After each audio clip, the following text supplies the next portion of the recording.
রাত বাজে 11:15। হঠাৎই বরমশাইয়ের আবদার হলো যে আজকে রাতে রুটি ফুটি কিছু খাবো না, আমাকে ডিম পরোটা বানিয়ে দাও। আর বরমশাই বলেছে আমাকে তো করতেই হবে, তো চটপট শুরু করে দিলাম ডিম পরোটা।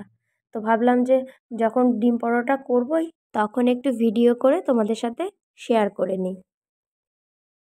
প্রথমে একটি পাত্রের মধ্যে 3টে ডিম ভেঙে নিলাম, আর আগে থেকেই আমি পেঁয়াজ কুচি, আদা কুচি, লঙ্কা কুচি বানিয়ে রেখেছিলাম।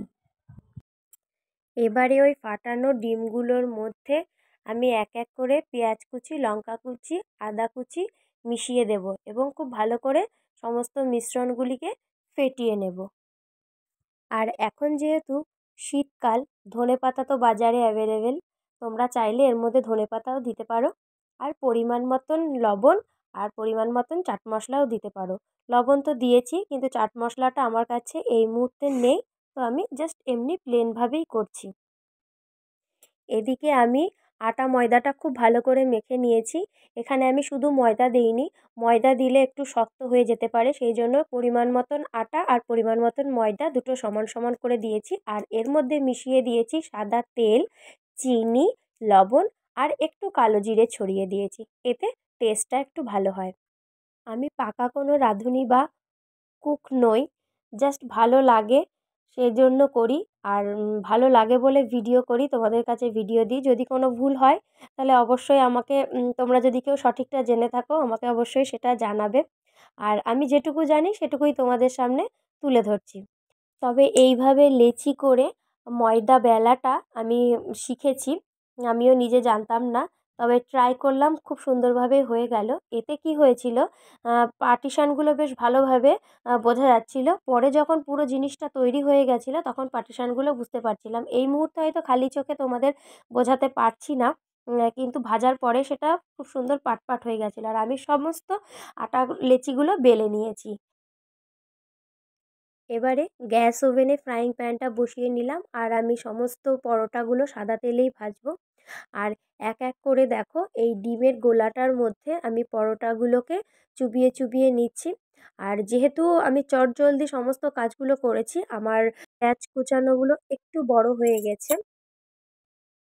তোমরা যখন বাড়িতে ট্রাই করবে পেঁয়াজগুলো খুবই ছোট ছোট করে কাটবে। আমার অনেকটা রাত হয়ে যাওয়ার কারণে আমার এত ছোট করে কাটার মতন সময় ছিল না। আর যখন আমি সমস্ত ব্যবস্থা করে নিয়ে ভাজতে শুরু করেছি তখন অলরেডি ঘড়ির কাঁটায় 11:30 বেজে গেছিল। ছেলে ও শ্বশুরমশাই খাবার টেবিলে যথারীতি বসে পড়েছিল, ওই জন্য আমার একটু তাড়াও ছিল। আর তাড়াতাড়ি করার আর কি, যতটা তাড়াতাড়ি করে করতে পারবো ততটা তাড়াতাড়ি সবাইকে খেতে দেবো। আর এই ধরনের লোভনীয় জিনিস তো মানে ধৈর্য ধরে রাখাটাই কঠিন। আর যেহেতু প্রচণ্ড শীত পড়েছে সেহেতু এই ধরনের ক্রাঞ্চি খাবার খেতে তো ভীষণই ভালো লাগে।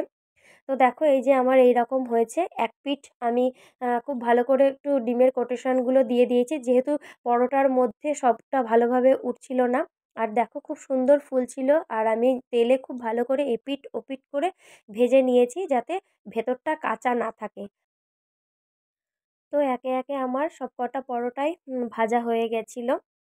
আর উল্টে পাল্টে লাল লাল করে ভেজেছি, আর গ্যাসটাকে সিমে দিয়ে ভেজেছি যাতে ক্রাঞ্চি ব্যাপারটা ভীষণ ভালোভাবে বোঝা যায়।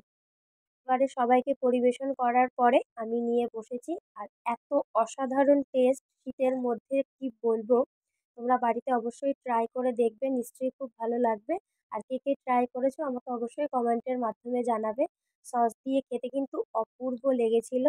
তো যাই হোক, আজকের মতন ভিডিওটা এখানেই শেষ করছি। চলো টাটা, দেখা হবে আবার অন্য কোনো ভিডিওতে।